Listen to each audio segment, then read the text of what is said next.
The country of Guyana in South America is one of the smallest in the world, with a population of under 800,000 people, and yet it has the highest suicide rate among women, some 5 times higher than the UK, according to the World Health Organization. Our reporter Tiffany Sweeney reports now from the capital, Georgetown, on the scale of the problem there and the latest initiatives to tackle it. From the lush greenery of its countryside to its vibrant capital, Georgetown, it's a place of beauty and colour. But below the surface, there's a darker undercurrent. Underlying all of this is a cultural acceptance that suicide is part of Guyana. It's not just one thing that makes someone think that, you know what, I'm going to end my life. Not every day my parents would have money, and many of those things contributed to it. And it was seeing her parents find it difficult to feed her family that led to Lisa's depression and trying to take her own life at the age of 14.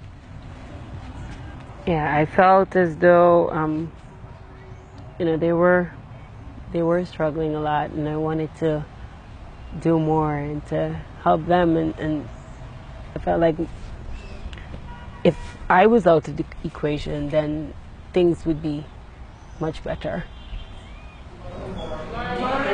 Good morning. But Lisa is here today because one teacher encouraged her to talk. She won Miss Guyana and used her platform to set up POTS, Prevention of Teenage Suicide. I would take back everything back.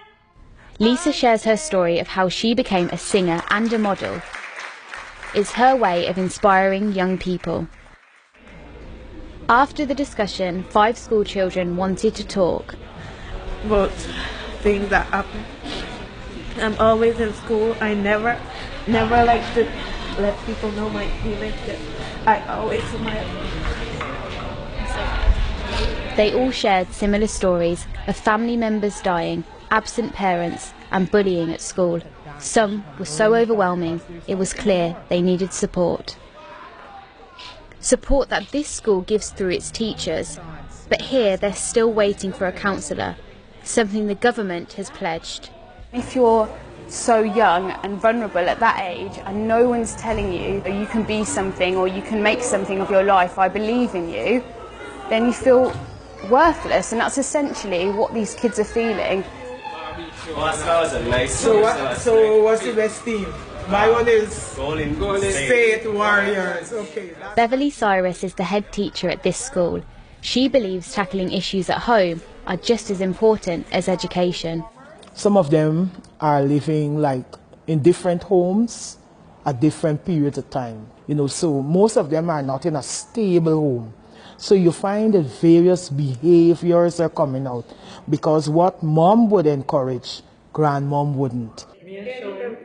She, like Lisa, believes by nurturing the children to focus positively on the skills they do have, it will help to improve their mental health. The government is opening several specialist centres this year to address the fact the suicide rate among women is the highest in the world, and for men, the second highest. Supranam is 2 hours from the capital and is the region most affected. The hospital here says one of their main issues is the negative way in which suicide is commonly discussed. You hear it sitting in a car, it's discussed, it's laughed at, it's like an everyday conversation. She called for other governmental bodies to play their part. In health, as I've said, we can't stand alone. We're a house, so we need all the pillars to ensure that our people stand. The authorities are trying to find a way out, but it will take a cultural shift to change the conversation surrounding mental health to one that will change the tide in a positive direction. Tiffany Sweeney, BBC News, Guyana.